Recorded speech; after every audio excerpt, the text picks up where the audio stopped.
Hello, everybody. Welcome to another edition of Meet the Candidates. I'm David Thomas here on Shelbyville Now, and in front of me, I have sitting Ms. Allie Puckett. Allie, it's good to have you with us. Yes, sir. Thank you so much for having me. Absolutely. Thank you for doing this. Yes, and Allie is a candidate for Bedford County Mayor. Yes, sir. And I know you're looking toward the primaries because you're going to be running as a Republican. We'll let you tell about that here in just a few minutes. But we do this for voter education, so everybody will have an opportunity to hear directly from the candidates in their own words. And we'll get started now, Allie, if you're ready. Absolutely. Let's get it. Okay, first thing, tell us a little bit about your background, where you were born, a little bit about your life, your current profession, and then your political affiliation. Yes, sir. Well, I am born in a hospital in Murfreesboro, but raised in Bedford County all of my life. I'm a registered nurse with a bachelor's degree, and I am a bona fide Republican. Okay. All right. Very good. Number two. Just give us a little bit of insight on what led you to the point to where you decided to run for office. Why is it the right time for Allie Puckett to run for mayor? Well, I feel like this is the only time, and I do think that it is because of the weights of the world. I am a part of the real world. I'm a nurse, and yes, it would be a lot easier for me to just put my head down and be able to, go and do my job, but there are so many things going on around us that have stopped me from being able to do that. And I really feel like it's a lot of my patients, and no matter what environment I've been in, whether the OR or in the nursing home or doing hospice, a lot of my patients have pushed me to do this. And I look at our younger generations, and I think that they need someone like me to be there to support them. Okay, very good. Number three, what do you feel like our greatest challenges are, our biggest obstacles that we have here in Bedford County today and in the future? Well, I think that the problems with Bedford County are the problems with America. And I think that that comes from a failure on fundamental levels. And when we have a local level that maybe doesn't listen to people as much as it should, we have districts that are supposed to be speaking on behalf of those people, and it shouldn't all be resting upon one figurehead. And then we have our congressional representatives who often don't represent us in the fullest respect either.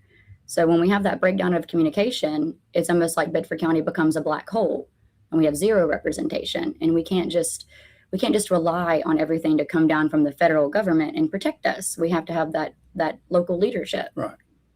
Okay. All right. Number four, what is the greatest thing about Bedford County? What do you love about Bedford County the most? My favorite thing about Bedford County is that it is different from every other place, not just in Tennessee, but in the world to me. I think that there's really no other place that you can step 20 years into the past like this. And to me, that is treasure. And I think when places like Bedford have treasure, that there's always someone who's going to want to try to take it. And when we don't have local leaders who see us as treasure and see our industries as treasure, then they get taken. And when we don't have those protective defenses there for us. Okay. All right. Number five, if you had a magic wand and you could wave it and change anything about Bedford County, what would that change be? Well, there are so many issues, but fundamentally, I think it is just the way business is conducted in Bedford County. If I could wave a magic wand and make some accountability come into play, make some transparency come into play, maybe look down the road, in the past, like 20 years, and see what we had done historically and moving forward, what's worked, what hasn't worked, and how we need to do things correctly going forward. I think there's a lot of patterns that develop problems. And to me, it comes from an apathy for those folks in those positions. I don't think anyone wants them to be wrong or to be doing us wrong. Nobody wants to believe that.